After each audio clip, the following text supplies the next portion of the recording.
All right, a little comment about notation before we head into example 2. Um, so far, we have been working with the graph of a function, f, and we go ahead and use the prime notation to denote the derivative. And for a lot of calculus, and we will certainly be working with functions of one variable for a great deal of the time. However, it's not always convenient to write something in function notation because this notation f of x equals blah blah blah, this is kind of a bulky notation. It carries a lot with it. Many times it will be easier to just say, oh, we've got maybe we have something that tells us the length of something, and then we just have L equals. In this case, writing L prime is still fine, but there's this other notation that can become useful, and this is called the Leibniz notation. So if we do have a function f of x, we could denote its derivative as just f prime of x. Or we could denote it as df dx. The nice thing about this notation is when you start taking the derivative more than once. So maybe like f double prime, take the derivative of the derivative, or maybe the derivative of the derivative of the derivative, the third derivative. Things like this notation with just tacking on an additional prime gets really unruly after, after the third derivative or so. So this notation here can be better. We'll talk about what exactly this notation, how it changes as you take higher and higher derivatives. We have a whole section dedicated to that. But for now, I'll just comment on saying that this notation is a bit more adaptable, I would say. The other thing is it does allow us to talk in a more convenient language of operators. So we could say that this differential operator, it acts on f by taking f and creating from it its derivative. This sort of is like an operation, sort of like the operation of square rooting or the operation of squaring. This now operates on f to create the derivative.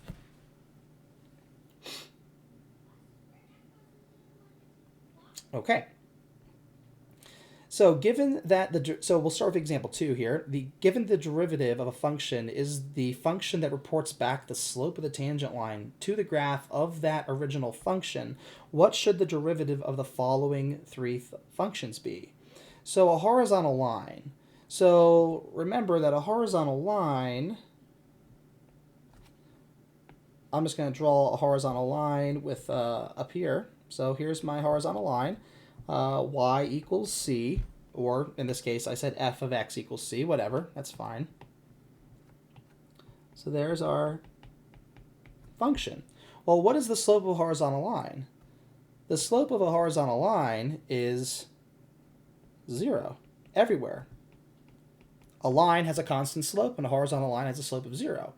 So this should be, f prime of x should just be 0. Because the job of the derivative is to tell us the slope at any x value. Well, for a line, it doesn't matter what x value, the slope is the same number, and for a horizontal line, that's 0. So the derivative of any constant is 0. So d dx of c is just 0 for a real number. So the derivative of a constant is 0.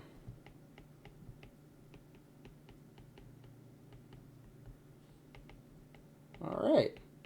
Similarly here, a line through the origin of slope 1. In other words, this. Well, if it's a line with slope 1, then this means the derivative of x must just be 1. So, i.e., d dx of x equals 1. Now here we have any line. So here, if we think about this, this line can be anywhere. So here's the y-intercept b, and yeah, so there's our line. So let's think about this plus b. If we didn't have this plus b, in other words, if b were 0, then this line would just be parallel to the line I had drawn, but it would be through the origin. Okay, so does this b actually affect the slope? No, it doesn't. So this b does not affect slope. So if it doesn't affect the slope, then really the slope of this line is just m. So the derivative should just be m. So what do we know about the derivative? So the derivative of mx plus b, since underneath the hood a derivative really is a limit, we know that a limit of two things added together is just the sum of the limits, provided the limits exist. So in this case, we would have an additive rule for derivatives. And then this should agree with what we had above. The derivative of a constant, we know that is 0. And the derivative, in this case, we found out that if we have something times x, that's just the slope of the line, so this should be m.